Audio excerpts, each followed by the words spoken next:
அஸ்ஸலாமு அலைக்கும் வரஹ்மத்துல்லாஹி வபரகாத்துஹு. அன்பார்ந்த அனைத்து உறவுகளுக்கும் இனிய காலை வணக்கம். உங்கள் மீது சாந்தியும் சமாதானமும் உண்டாகட்டும். இன்றைய காலை பொழுது உங்கள் அனைவருக்கும் இனிய பொழுதாக அமைய எல்லாம் வல்ல இறைவனை பிரார்த்தித்தவனாக இன்றைக்கும் கோயத்துடைய பல முக்கியமான செய்திகளை பற்றி தான் பார்க்க போகிறோம். வீடியோவை கடைசி வரைக்கும் பாருங்க. தெரியாத நண்பர்களுக்கு மறக்காம ஷேர் பண்ணுங்க. வீடியோ பிடிச்சதை ஒரு லைக் பண்ணுங்க, சப்ஸ்கிரைப் பண்ணுங்க, தொடர்ந்தும் சப்போர்ட் பண்ணுங்க. கோயத்துடைய டினார் மதிப்பு உள்ளதா பார்த்தலாம்.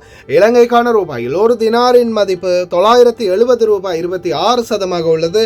இந்தியாவின் ரூபாயில் ஒரு தினாரின் மதிப்பு 277 ரூபாய் 24% உள்ளது. இது அல்முல்லா எக்ஸ்சேஞ்சுடைய அப்ளிகேஷன் ஆன்லைன் ரேட் ஆகும். கூகுள் ரேட்டை பார்த்தாலாம். இலங்கைக்கான ரூபாயில் ஒரு தினாரின் மதிப்பு 976 ரூபாய் 68% உள்ளது. இந்தியாவின் ரூபாயில் ஒரு தினாரின் மதிப்பு 278 ரூபாய் 28% உள்ளது. அமான் எக்ஸ்சேஞ்ச் ரேட்டை பார்த்தலாம். இலங்கைக்கான ரூபாயில் ஒரு தினாரின் மதிப்பு 978 ரூபாயாக உள்ளது. இந்தியாவின் ரூபாயில் ஒரு தினாரின் மதிப்பு 278 ரூபாயாக உள்ளது.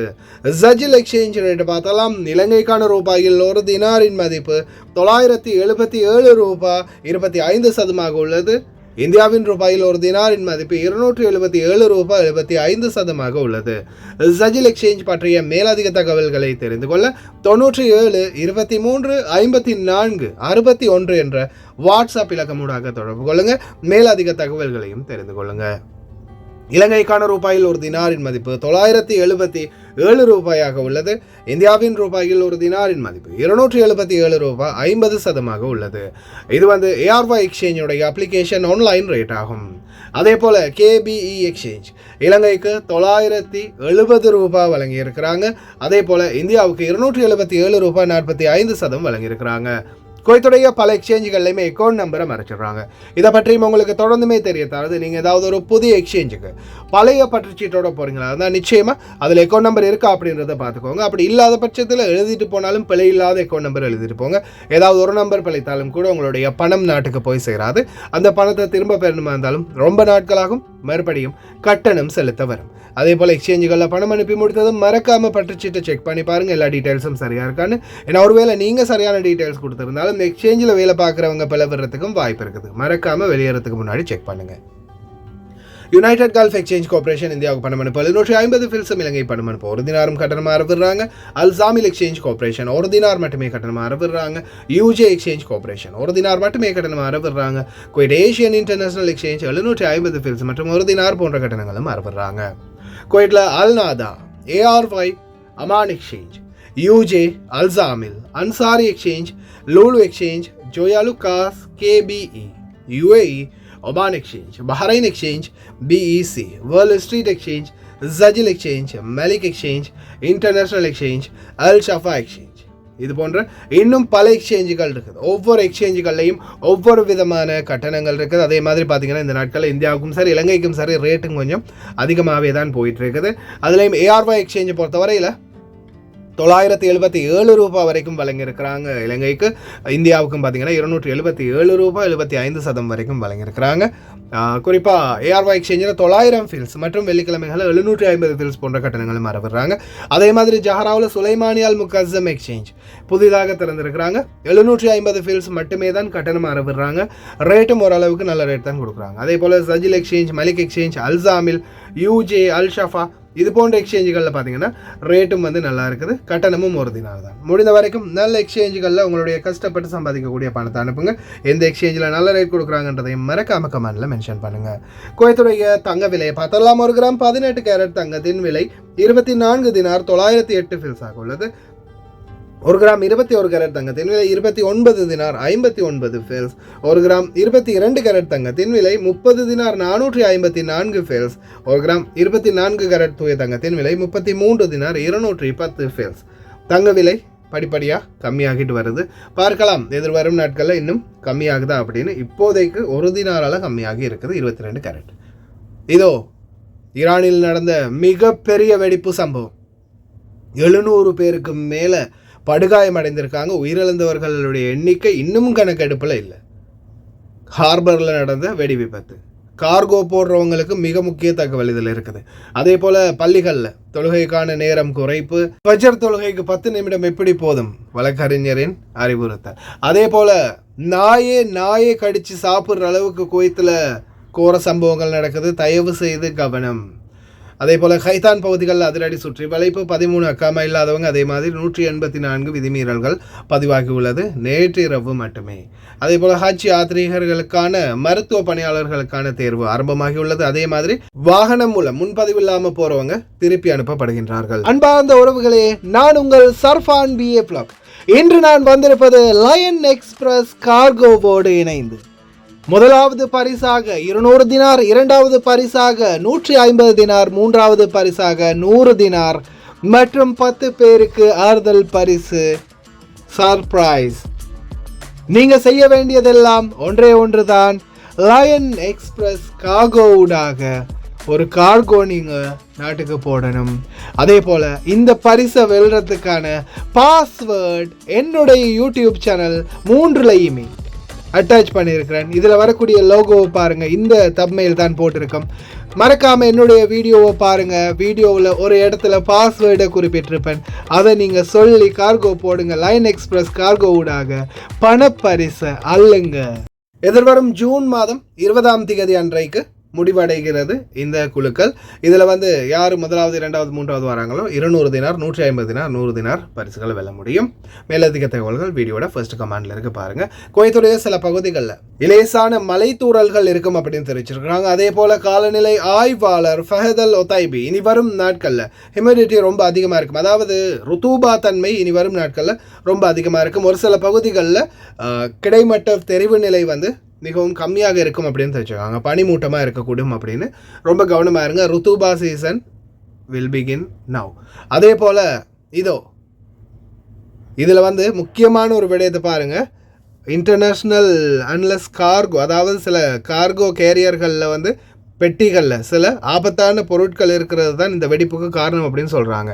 ஈரானில் பெனதர் அப்பாஸ் துறைமுகத்தில் மிகப்பெரிய வெடிப்பு சம்பவம். சாதாரணமாக இந்த வெடிப்பில் இப்போதைக்கு வரைக்கும் இறந்தவர்களுடைய எண்ணிக்கை இன்னமும் கணக்கில் எடுக்கலை. ஏன்னா எல்லா இடங்கள்லையுமே சில இடங்களில் உடல்கள் சிதறி கிடந்ததையும் பார்க்க முடிந்தது. இன்னாலில்லாஹி வ இன்னா இலைஹி ராஜிஊன். அதே மாதிரி 700 பேருக்கு, இப்போ தற்சமயம் கிடைத்த தகவல் படி 700 பேருக்கும் அதிகமானவர்கள் காயப்பட்டிருக்கிறாங்க. மிகப்பெரிய ஒரு வெடிப்பு சம்பவம். இது போன்ற ஒரு வெடிப்பு சம்பவம் பார்த்திங்கன்னா லெபனானில் ரீசெண்டாக நடந்துச்சு. லெபனானில் ஹார்பரில் வெடிப்பு சம்பவத்துக்கு பிறகு மறுபடியும் மிகப்பெரிய ஒரு மாஸ் எக்ஸ்ப்ளோஷன் நடந்திருக்குது ஈரானில் பெனதர் அப்பாஸ் துறைமுகத்தில். கார்கோ போடக்கூடியவங்களுக்கு மிக முக்கிய தகவல், இனி வரும் நாட்களில் சூடு காலம் ஆரம்பிச்சிடுச்சு. முக்கியமாக இந்த பேட்டரிகள், பெரிய பெரிய பேட்டரிகள் அதிகமாக இருக்கக்கூடிய பொருட்கள் போடுறத முடிந்த வரைக்கும் தவிர்த்துக்கோங்க. அதே மாதிரி பர்ஃப்யூம், பாடி ஸ்ப்ரே, இந்த மாதிரியான பொருட்கள் நிறைய போடுறது. அதே மாதிரி கேஸ் ஃபார்ம் ஆகக்கூடிய பொருட்கள், இந்த மாதிரி பொருட்கள் இருந்தாலும் தயவு செய்து கார்கோவில் நிறைய அதிகமாக போடுறதை தவிர்த்துக்கோங்க. ஏன்னா எதிர்வரும் நாட்களில் சூடு காலம். சாதாரண எலக்ட்ரானிக் பொருட்கள், பேட்ரி, சார்ஜரில் பவர் பேங்க் மாதிரி, அல்லது சார்ஜ் பண்ணி போடக்கூடிய, இப்போ சார்ஜிங் லைட்டாக இருக்கலாம், சார்ஜில் போடக்கூடிய ஏதாவது பேட்ரி அதிகமாக உள்ள பொருட்களாக இருக்கலாம்.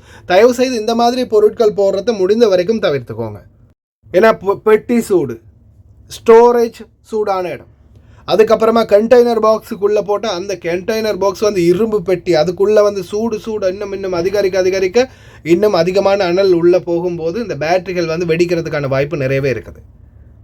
அதே மாதிரி இலகுவில் தீப்பற்றக்கூடிய பொருட்கள் அதுக்குள்ளே நிறைய இருந்துச்சுன்னா இந்த மாதிரி வெடிப்பு சம்பவங்கள் நடக்கிறதுக்கும் வாய்ப்பு இருக்குது.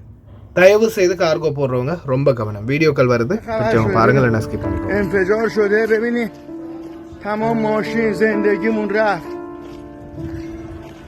ببین چه خبره،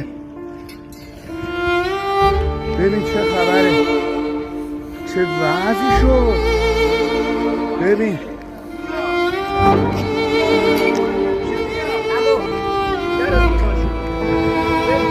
گازلمو ببندم. الان چقدر اینجوری شدیم. ببینین چه خبره. ببینین تو رو خدا، ببینین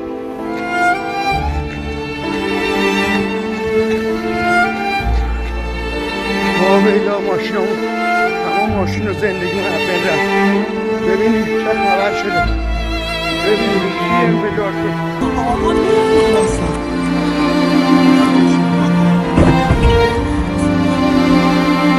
பள்ளி வாயில்களில் தொழுகைக்கான நேரம் குறைப்பு 10 நிமிடத்தில் தொழுகையை முடிச்சுட்டு சட்டுப்பட்டுன்னு கதவுகளை மூடிட்டு கிளம்புங்கப்பா, லைட்டெல்லாம் ஆஃப் பண்ணிவிடுங்க, கரண்டெல்லாம் ஆஃப் பண்ணிவிடுங்க அப்படின்ற மாதிரி தெரிவிச்சிருக்காங்க. குறிப்பாக அவங்களுக்கே தெரியும், குவைத்தில் மின்சார தட்டுப்பாடு ரொம்ப அதிகமாக இருக்குது.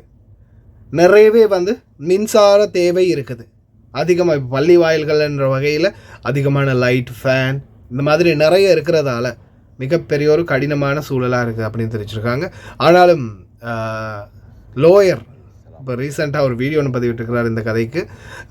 ஃபஜர் தொழுகை, அதாவது சுபஹ நேர தொழுகைக்கு நாங்கள் போகும்போது எழுந்திருச்சு ட்ரெஸ் பண்ணி பள்ளிக்கு போகிறதுக்கே 15-20 நிமிஷம் ஆகிரும் வாங்க கேட்டதுலேருந்து. அதுக்கப்புறமா அங்கே தொழுகை முடிஞ்சிருந்தாலும் லேசாக எங்களுக்கு தொழுதுட்டு வாரத்துக்கு சரி கொஞ்சம் நேரம் அதிகமாக கொடுங்க, ஃபஜர் நேரத்தில் சரி கொஞ்சம் நேரம் அதிகமாக்கி கொடுங்க அப்படின்ற மாதிரி கோரிக்கை வச்சிருக்கிறாரு. ركعتين سنة الفجر في البيت الأصل فيها مو المسجد. ما نلحق. خلوا جزاكم الله، اتركوا صلاة الفجر جزاكم الله خير، اعتقوا صلاة الفجر، اعتقوها، خلوها 20 دقيقة أو نص ساعة. 10 دقائق اوكي افهم، الظهر العصر المغرب قاعدين الله اكبر اقوم اتوضا والحق، يا دوب الحق على سنة بعد. فجر شلون؟ اعتقوا صلاة الفجر جزاكم الله خير، توفر لي كهرباء. طف صلاة الفجر أهم، مع احترامي لكل واحد. استغفر الله بعد ندعي عليكم الفجر ولا تصلون انتم اللي ماخذين القرار الله يهديكم، أو سهرانين ولا ما تنامون. ஹஜ் யாத்ரீகர்களுக்கான மருத்துவ பணியாளர்கள், ஹஜ் காலத்தில் மருத்துவ பணியாளர்களுக்கான பதிவுகள் தொடங்கப்பட்டுள்ளதாக தெரிவிச்சிருக்காங்க. அவங்களுடைய ஒஃபிஷியல் வெப்சைட்டில் தாதியர்கள் பணிக்காக செயல்படக்கூடியவங்க இருந்தால், அதே மாதிரி வாலண்டியராக போகக்கூடியவங்க இருந்தாலும் ஜாயின் பண்ணிக்கொள்ளலாம். அதே மாதிரி பார்த்திங்கன்னா அனுமதி இன்றி, அதே மாதிரி மெடிக்கல் செக்கப் முடிக்காமல் யார் யாரெல்லாம் ஹஜ் யாத்திரைக்காக வாகனங்கள் மூலம் போகிறாங்களோ அவங்க அனைவரும் திருப்பி அனுப்பப்பட்டிருக்கிறாங்க. சரியான அனுமதியோட மட்டும் போனால் மட்டுமே உள்ளே போக முடியும்.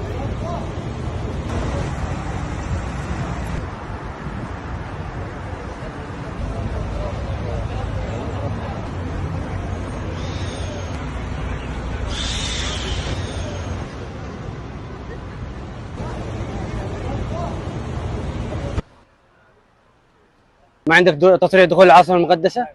طيب اطلع يمين. ما عندك تصريح؟ الآن منع ابتداء من اليوم 25 يوم الأربعاء ما يسمح للدخول إلا اللي عنده تصريح لدخول مكة. بالتوفيق. إعادة الآن تطلع يمين، لما تصحح الوضع بإمكانك تطلع.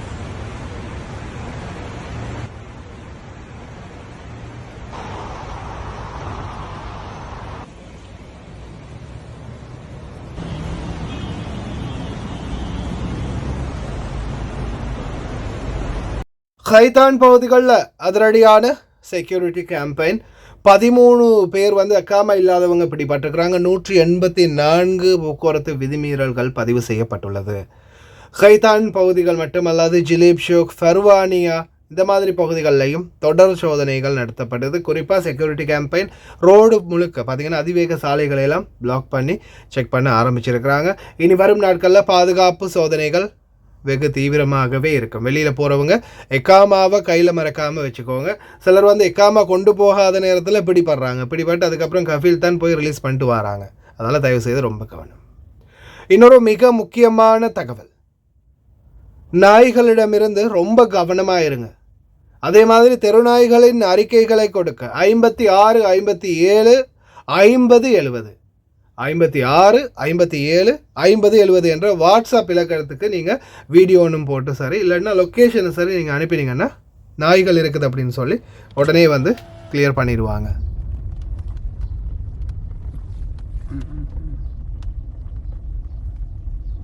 இப்போ இந்த வீடியோ காட்சியை என்னால் போட முடியாது, அந்த அளவுக்கு ஒரு மிகவும் பயங்கரமான ஒரு காட்சி இது. என்ன காட்சின்னு தெரியுமா?